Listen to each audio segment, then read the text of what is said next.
Chris Hemsworth, Natalie Portman, Christian Bale, Russell Crowe. Who am I missing?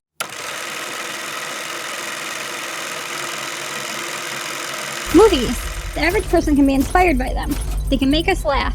Movies can keep us on the edge of our seat, and so much more. Maddie's Movie Mix is a podcast for movie enthusiasts of all kinds. We hope you enjoy the show. It's a cast. Wow. And you even get Chris Pratt and Matt Damon, Bradley Cooper, Matt Damon, yeah. Melissa McCartney, Vin Diesel. Well, for a few seconds. Oh, that's right. The voice, just his adorable teenage voice. What are we talking about? Love and Thunder. Spoiler. No, wait. No, that's the title. Wait. So that's how it ends, though. And that's how it begins. Actually, I don't remember when that. Oh wait, does Thor love? Oh, that does come at the very end. The title screen. Yeah, I forgot about that. I was like, it did catch me off guard. I was like, I always think it's weird when movies do it at the end, but it also makes somewhat sense. Yeah, I don't know. So. Should we talk about all the children? Oh, sorry. Here's what I was turned off by it.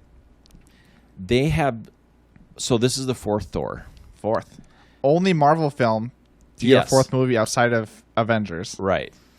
Which doesn't really count. I mean, This is your own one superhero dude. Yeah, and Avengers is exactly at 4 anyway, so. Yeah, right. But you can tell from the beginning, the first Thor till this one, that they've had different directors and writers. Specifically, the first two versus the last two. Right. I mean, it's a completely different character. So I didn't really care for that a whole lot. I don't, I've said this a lot of times. I don't really like to be super negative and like critical. Yeah. Because it's a podcast to talk about it, not to like tear it apart and say, half of it was garbage and this half of it was good. And No, we can be critical. But we can be casually critical. Casually, that's a good way to put it. But it's one of those things that I really think it's important to look at things and like, that's not for me, rather than just tearing it apart, because everybody's so different. So that's kind of why we have the scores that we have and just break it down. But anyway, it was essentially a reboot. The third movie almost rebooted Thor.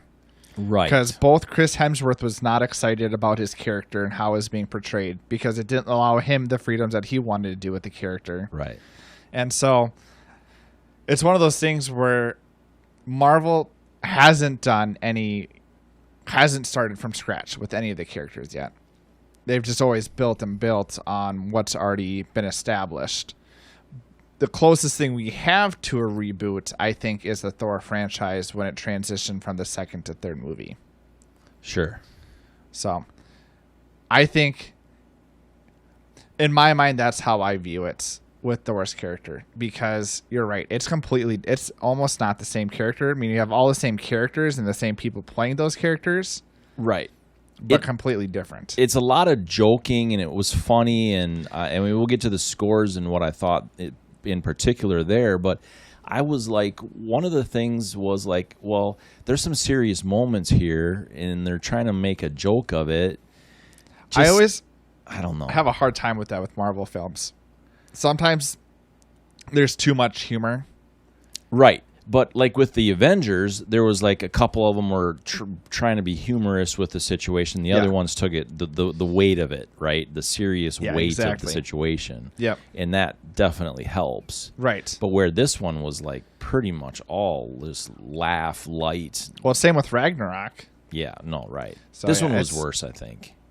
I like this one better over Ragnarok. See, I like the story better in Ragnarok. I think my issue is I didn't watch Thor Ragnarok right away. And so I probably watched it 2 or 3, probably when it first came on DVD. It was when I didn't actually watch in theaters. And so at that point, that movie had so much hype around it of being, this movie is so great, so much better than the first two. Love how Chris Hemsworth, so it was one of those, to me, it was the same thing with Frozen. Like, it was one of those hype things where... I've never seen Frozen. possible. We can add it to the list. That one's, I've liked it better now that post. But it got built up to me, so I was like, oh, this, like, my expectations were too high for me to actually enjoy the movie. Stop listening to Podcast Topless. We're shiny brand products that are so comfortable you'll think you're topless. Check out shinybrandproducts.com. You can listen to us on. What can you listen to us on? Anywhere we can listen to anything on podcasts. Yeah. You got Spotify, Apple. iHeart. You're copying me now. We're saying opposites. What? I don't know. All right, let's go. You can listen to us right now wherever you're listening to it. And we'll keep talking. But That's like a dad joke. Are Are you trying to tell us something, Tyler? No. We just have fur dogs. They keep coming. We have 6 this weekend. Oh, yeah. Anyways, so I got super excited. Like, Ragnarok was just too much for me to enjoy. Yeah. So when I went to Love and Thunder, I mentally put my expectations lower. I put them like in the basement. Yeah. Well, especially after all the other Marvel films we've been watching, it's just like I haven't enjoyed any of this besides Spider-Man. So my expectations were lower. So I really enjoyed this film. But again, that might just be because of mentally where I was going into this film with. Yeah. Makes total sense. I was excited about this cast. Yeah. I was, but on the same opposite side of the coin, I suppose, I was like, this seems like a pretty heavy cast for a film like this. Yeah, Portman's coming back. So what are they trying to do? I have no idea. They got to split this thing off in like phase 18 or something, right? We're still on phase 4. Well, it's going to be 18 soon after watching this film because, I mean, they brought the Zeus. Russell Crowe. Brett Goldstein. Which is not a spoiler. No, you see him in a trailer. Yes. Oh, I guess Brett Goldstein could be, if you know who he is. I really like Ted Lasso. Oh, yeah. So I was like, holy crap. Yeah. And I'm not saying what he does, but I'm saying he's in it. Yeah, and we'll get, eventually the spoiler will come out. Yeah. But we'll keep it in suspense for now. We'll keep it hanging. Yeah, no, that's right. I kind of forgot about I saw him too. Yeah. So it's like they're setting it up with this film to really branch off. I don't know, I think. Well, I thought they were going to do that. Well, yes. But I thought they were going to do that with the multiverse too. Did you know Phase 4 has the most hours out of all the phases so far? Because TV shows are included, which adds a ton of the hours. Sure. But I think it's like if you combine Phase 1 through 3, it's still Phase 4 has more hours now in it. But none of the other phases had TV shows either. So that does make a difference. Besides, wasn't there the one TV Agents show? of S.H.I.E.L.D. and Agent Carter, but I didn't watch those, so I'm not sure how so it doesn't much count. they played. Tyler didn't watch and it doesn't count. Can't phase me. I mean, we have a huge cast that's in this. Portman comes back. Taika, I mean, it builds on everything that's come up to this Thor. Yeah. I think. Okay, let me just give you. I'm gonna do. It's 4-0 for me. Okay, and let me go from there because I don't want to get into this and then forget about the score. Mine's 4-2. 4-2. Also 2. 4.2. Okay. All right. Got it. So, look, Christian Bale is a talented mother trucker. Gosh. Like, he is insanely talented. Never ceases to amaze me of what he can do with his characters. I'm not sure I'm convinced he's probably a person that you would want to really hang out with. Freddy's not fun to act with at times. Right. And so, which, like, I watched 5 or 10 minutes of that Val Kilmer thing. Have you seen that? No. Prime, I think, or something like that. It's on. It's some like autobiography or whatever film. I know what you're talking about. His 2 kids helped do it or whatever. So I watched a few minutes of it. And, I mean, people were like, look, he's impossible to work with. You can't.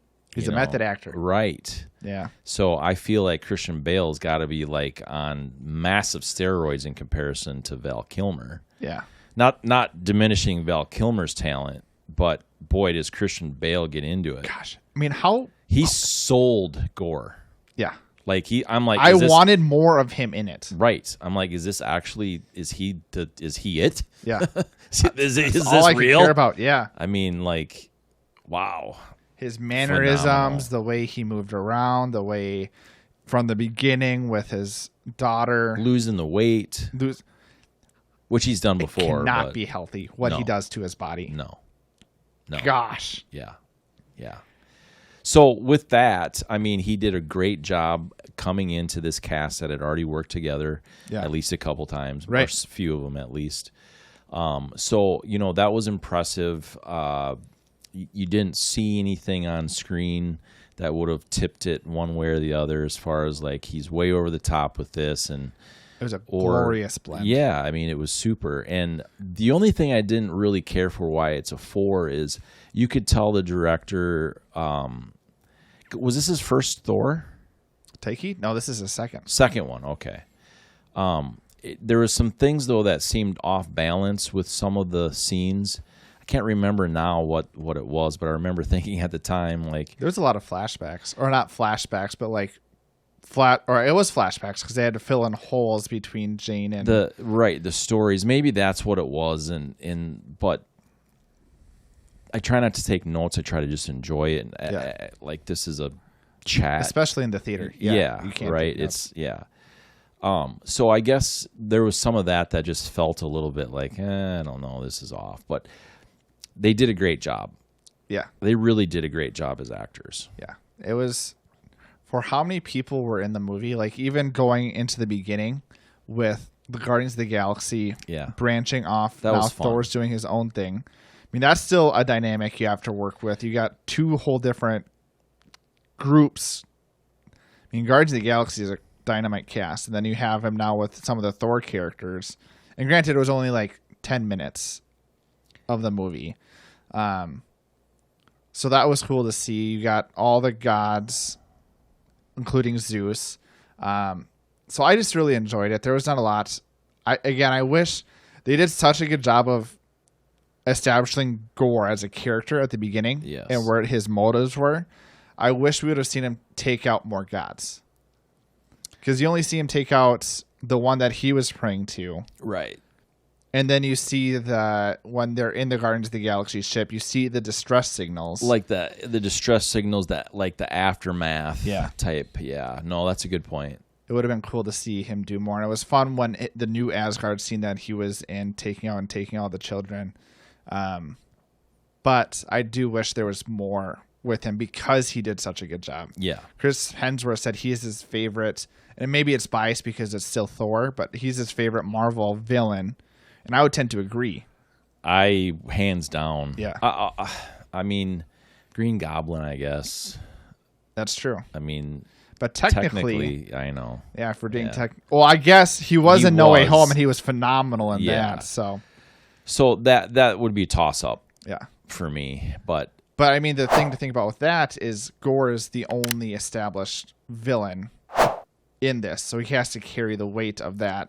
I mean, right. I'm just saying Marvel as a whole. Yeah. But with what they've done. Right. Because anyway. Yeah. Yeah. Great stuff. Yeah. Definitely it's a 4.0 for me to buy, so. That's right. Yeah. We got the stamp of approval. Bam. They won places, man. They did. That's exactly what I was like, yes. Another place, yes. That's right. Yeah. And spoiler, Shadow Realm. That's in the trailers. Oh, see, I didn't see that in the trailer.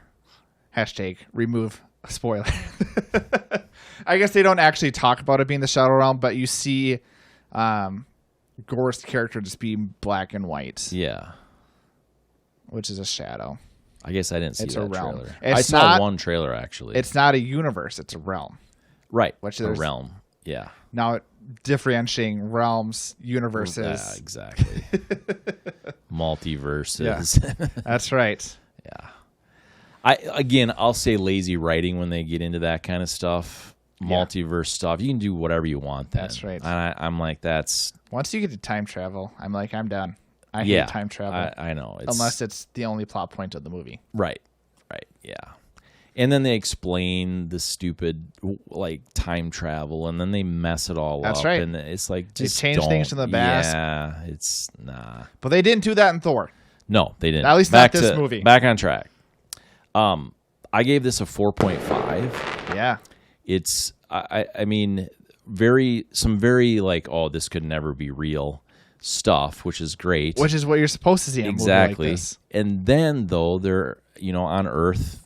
The Earthian Asgard, whatever. You got to see blends of Asgard and you got to see blends of Earth, which made complete sense. It was cool. Yeah, I liked it. And then I liked, was it Omni City or whatever, the one the gods were all a part of? Yeah, what was that called? I can only think it's something Omni and then there's City. Yeah. And it's not omnipotent. It's not Omniverse. Omnicron. Yeah, I wasn't real. That was cool looking, but I wasn't real impressed how they wrote that section. Yeah, writing was bad. It was a cool place to see still. Yeah, with how they had the stage and for sure platforms and waterfalls coming off, going into nowhere. Cool place to see. Bad writing in that. Piece that part. Yeah. So I enjoyed the Shelter Realm, like you said. It was really. I mean, we'll get into cinematography with how that worked, but how the colors worked in that realm really sold it as a place that you wouldn't want to go to, but it's still cool to see on the outside going in. There was no locations that I was like, this is not on a like. I gave it a 4.4. Yeah. Okay. Yeah. No. Totally. It was good. Jane came back. Thor got a new outfit. I think multiple new outfits. Which one? I was gonna say he had the one. I like the one that he had with the fur cape. Yeah, that one was probably my favorite. I didn't like the blue and gold one as much. I think it was more visually appealing, but at the same point, I really like that fur cape. I just wanted them to stick with that. So Jane's costume was cool. I liked in the beginning. He had a blend of different costumes on because he had that leather coat that was kind of like Peter Quill's. Yeah. And I was like, well, that's cool because they've been hanging out and he's basically trying to take over Peter Quill's spot. Yeah. What do you consider the goats? Is that costume design? Or where in the world would you... I know. Yeah, how would you talk about that? I don't know. The goats were funny. A little too much at times. But I really like their horns. Yeah. A lot too much at times, but yet some comedic relief. Yeah. Yeah. I gave it a 4.2. Okay. I'm a 3.9. Okay. Just because it was okay, but there was nothing like no red dress. That's true. There was no red dress. No red dress. Yeah. Oh my gosh, the hammer. The hammer and the relationship that they have with the hammer and Stormbreaker. Yeah. That was fun to watch. That was. I really, again, going back to the Shadow Realm. Yeah. It was super cool how that was shot.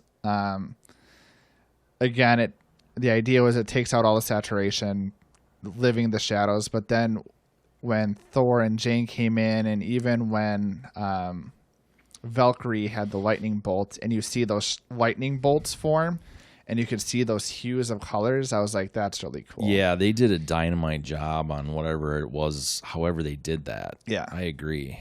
I always like seeing the bridge because I just love that rainbow color and how it shot out. Looked really good. I gave it a 4.4. Okay. I thought it was shot pretty well. Wow. 4.2 for me. Yeah. It was shot well because they had some tricky things to do, I think. You know, there's so much CGI in this. The one thing I did not like. Yeah. I don't know if I'm interrupting. No, you're good. The face of the kid. Yeah. That looked like it was straight from Star Trek from the 70s. Yes. I know that. I didn't think of that, but I thought this was like way old school looking weird. Yeah. Like they could have done a much better job. Right. Yeah. Or from Superman when it's Superman's dad. Oh, yeah. No, that's probably more accurate of what I was thinking. Yes. No, that's very good. Yeah. But they had some tricky things to do with the CGI. They had to make this, and the real shots and all that kind of stuff, and the costumes and where it was bright and where it was dark, all these things. I thought they did a really good job. No doubt, whoever the cinematographer was like high up on the food chain, so to speak, of cinematography. And the Broken Hammer too. How they split up the, like, when Jane shot out, because it was in shards. Oh, yeah. And she had the ability to, like... Yeah. And then probably one of my favorite scenes when Thor first sees Mjolnir in its entirety, in its form, not in the shards, and it's bursting through that shadow creature. Yeah. And he's like, oh, come back to me. And then it goes back. And it's like goes... boom. Yeah. Yeah, that was good. Yeah, they did make that look. A lot of those things, those little details were spot on. Right. I mean, Thor must like guns. I mean, the whole Asgard. I know, right? That's interesting. Yeah. But the and I'm wondering what the tie-in there is, because there's got to be something. It was very prevalent. Yeah, I mean, even the intro was more of a electric guitar. It was just the Welcome electric to the guitar. Jungle, wasn't it? Yeah. Yeah. So. Well, no. So I would start talking about the Marvel Studio intro, because they do the dun, that dun, one. Dun, yeah, dun, but they did it with the whole electric. Yeah. The first song I was thinking. Right. Yes. Yeah. Which is fun. You know, the movie was fun. Yeah. It was funny. My expectations were in the basement, as I said a little bit ago, but it's so if you can put it in a compartment and not compare it to anything else, it was fun. So I gave it a 4-1. Yeah. If you compare this though to other films, the other 3 Thors, Ragnarok was very similar, but it doesn't line up. No, for me. Yeah. Yeah. So. But standalone 4-1. Yeah. Well, again, it just felt like a soundtrack. Like it was it was the Guns N' Roses soundtrack. Yeah. Is a lot of what I got out of it, and I really did like Enya. Yeah. That's what I used to fall. If you're ever curious, when I was a child, what I fell asleep to, it was Enya, because you get these two. It's like melodic, angelic voices. Like that's how at least Enya sounds to me. Yeah. And so it definitely started some memories that I had as a child. Tyler's sitting here going, no, I must watch. And no. Peeling your eyes open. Megan's just looking at me like, why are you passed out? It's Enya, man. It's too much power for one voice to handle. What did she think? She enjoyed it. Yeah. Yeah. I think. Who did I watch this with? Oh, I watched it with my brother too. Okay. It was a fun crew. Yeah. I'm going to save like the big question for the end. I have a big question for you. I do think Christian Bale was better in Batman than in this movie. That's not the question. That's a good answer. Yeah. It's not the question. Yeah, I can just give answers to questions that aren't asked. But you know where else people could ask us questions? Yeah. Yeah. LegitQ at Maddie's Movie Mix. Yeah, write that time down. .com. I enjoyed it the most because I think it's just a movie for entertainment, a lot of entertainment value, and I really like, again, Gorr's character and talking about his motives that led him to do things, and the goats bleeding randomly throughout the whole thing. The callbacks to Ragnarok. Did you see so the god of whatever species, Korg? Yeah. I think that's his name. Yeah. Korg, yeah. Oh, that's definitely wrong. Korg? I don't think that's right. But his god was sitting on like an iron throne of scissors. Right. His rock beat scissors. Right. And yeah, it exactly. was I thought that was really funny. Yeah. When they took off good old Thor's clothes. You flick Zeus. too hard. So I gave it first Marvel full nudity. That's true. I think. Yeah. You could tell us we're wrong because we could be. I think that Thor must at least pull off the nudity the best because it's memorable. It was memorable. And the R.I.P. Loki tattoo that he had on his know. back. It was like, Yeah. oh. Again, those are the small details that are Yes. like, this is just perfect. Yeah. I gave it 4 or 5. Okay. I was thoroughly entertained through this whole film. Are you not entertained if we're going to the Greek and Spartans? It was super entertaining. Yeah. I'll give it a 4-4. Okay. It was obviously not like Top Gun Maverick, but it was really entertaining. It was one of those movies that, my day didn't go as planned, and so I'm super tired. Yeah. And I went and saw it, and I was like thoroughly entertained, and that's huge. Well, even how it starts off with, it has to be Korg, telling the story to the kids. I think that's now you got me confused. I'm debating. I don't know. I think it's Korg. Corgi. Corgi? Corgi. Whatever. People understand the Rock Dwayne guy. the Rock. That was the other fun joke. I know. If you haven't seen the movie, you'll get it when you see it. Overall rating, as I said earlier, is a 4 for me. Yeah. Because it's when you just line everything up, it hits the points, right? Yeah. And so that's really important. Right. Yeah. I gave it a 4.2. Okay. When we're looking at Marvel films. A 4.2? I don't know why I keep doing this. You know what? I'll give it a 4.3 so we don't get that confusion. We can edit our scores because, again, we can. Who's keeping track? And I have. Nobody can see my board. That's right. I write them down so that, I know. It's the first thing I do when I walk in the room is just ignore that board. Yeah. When I'm looking at Marvel films, I really enjoy that it has a good villain, which not all Marvel films have. I think it's a rare trait. Yes. For that. Thanos, Green Goblin. I mean, I can only name 2 or 3 that I actually enjoyed and is memorable. The character development was fun to see, the Shadow Realm and the things that it introduced and setting it up for the future was super cool. Yeah, absolutely. I think they set up too many things in the future for the future potentially, and is this let's do some spoiler territory. Well, we can do that too, but I do have a big question for you. Oh, but take the spoiler. Yeah. Well, so I'm wondering. Let me word it like this, okay?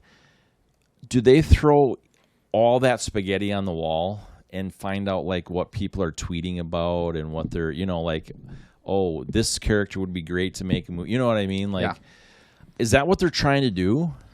Because I've said this before, these last several movies, it's lazy. That's where I'm struggling. What worked really well for the first 3 phases is that you had the movie, but you also you could tell there was an overarching plot that we're eventually going to head to for the Avengers. Yes. We've had Shang-Chi, Black Widow, which I don't think technically, I don't know where that falls in line. I think it's technically phase 3, but it's a flashback, so I don't know. I don't think it's phase 3. You think it's phase 4? I thought it was supposed to come out last May, or not 2 years ago. Yeah, no, but I thought that's what phase 4 was. I mean, we should check it out, but I think so. Because I know Spider-Man, I think No Way Home was the start of phase 4. Shang-Chi. I think you're wrong. And people can tell us that I'm wrong and that you're right. And I will admit it. Well, I'm not trying to be right. I don't know. It'd be fun. We'll have to look it up. Because Spider-Man No Way Home was the first big movie after Endgame. Which I thought was, you might be right. I can't remember. I don't fully understand when things... Because then Eternals would be phase 4. Yeah. Which was lousy. Awful. So you have Eternals, Shang-Chi, potentially Black Widow, Spider-Man No Way Home, and Doctor Strange. And I have no idea what's going on in the back. Like, what are they building up to? You've had some post-credit scenes where you introduce characters, but to me that's only for the franchise as a whole. So the Eternals had post-credit scenes when it was gods, but again, it seemed like that was contained with Eternals. I don't think. Well, Spider-Man had Venom, and that was basically just that the symbiote came into our universe. And then this is where we could have potential spoilers, is Hercules is at the end. Right. And again, but not just Hercules another spoiler piece of that spoiler. Zeus gets stabbed. They're mending him up at the end, the post credit. And it was kind of a revenge speech, right? Like that was a spite. So yeah. So I'm like, okay, so is this a done deal? Right. Well, I guess if we're looking to because there's another spoiler, the second post credit scene, Valhalla. Valhalla is real. Well, of course it is. Yeah, that's right. So you see Heimdall. You can see Idris. Yeah. He's fully clothed though.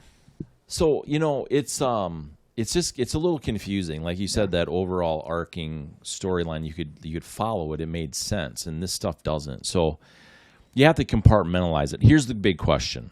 Before that, we didn't talk about the budget yet. No, we haven't. $402 million. That's what it made, right? Yeah. Or for the opening weekend. That's what we're at. Yeah. Which is a week into it. Okay. Which is the 5th highest grossing Marvel film opening weekend. And then the second biggest. It fell behind Doctor Strange. Doctor Strange was awful. The multiverse one? Yeah. It was terrible. Yeah. But that had a bigger opening than what... I will say the character itself has more appeal. Yeah. I don't know.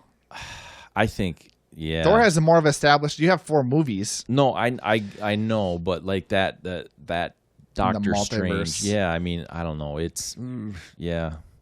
$250 million budget against $402 million. Yeah. Week into the film. Which is a good start. Yeah. I mean, I guess it's a good start. It could do better. We'll see. Was that the question? No. This is a Lady Thor. Lady Thor. The Mighty Thor? Mighty Thor. Yeah. What'd you think? How'd that fit for you? It felt awkward at time. It was just weird that she came back. Right. That's where I struggled with it.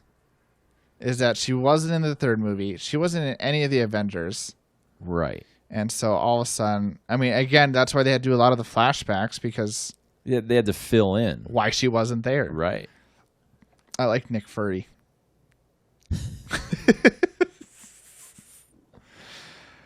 I liked the character, but if it's one of those things, are we fitting it just into this movie, or are we looking at the entirety of the series? Right. In this movie, if I was just taking it as a whole, I like the character and the way they tied everything together with the cancer, I love you, and she, again, the arcs filling at the end. Well, it was okay. Here's the thing. These are some spoilers right here. Yeah. Oh yeah, sorry. Spoiler. So she dies at the end.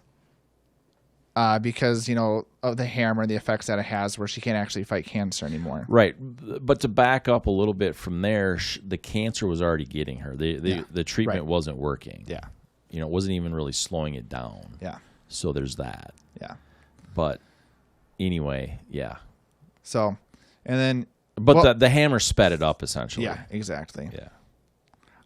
There was questions of whether they could fix it. Because what was the point of not using the hammer one more time? Right.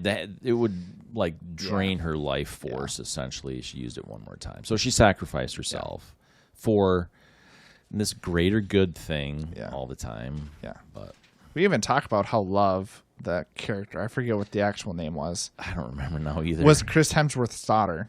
Well, not real daughter. Isn't it? Well, no, yeah. Yeah. The actress. Yeah. The actor. So Chris Hemsworth's daughter played the... Yeah. Yeah, right. Right. Yeah. But I thought you meant the character. No. Yeah, okay. Another spoiler. Thor adopts the daughter, and that's where Love and Thunder comes from. Yes. So he's thunder, she's love. Which is ironic, because he still controls lightning, not thunder. Yeah. Unless he had a booming voice, I mean, that's. Well, he did get naked. Maybe it's anyway. And then his son was in the opening sequences where he was running, and they did the time lapse of him getting older. Oh, that was his son. I didn't know that. There was a ton of children, like Christian Bale's kids were in it. Yeah. Natalie Portman, like. Right, and they talked about like how the first Thor, Natalie Portman and Chris Hemsworth, how well they got along, and then, here 10 years later or whatever, their kids are playing together on a set. How cool is that? She was talking about that in an interview. That is very cool. Yeah. Yeah. And it was Christian Bale's kids that really pushed him to try out and accept this role.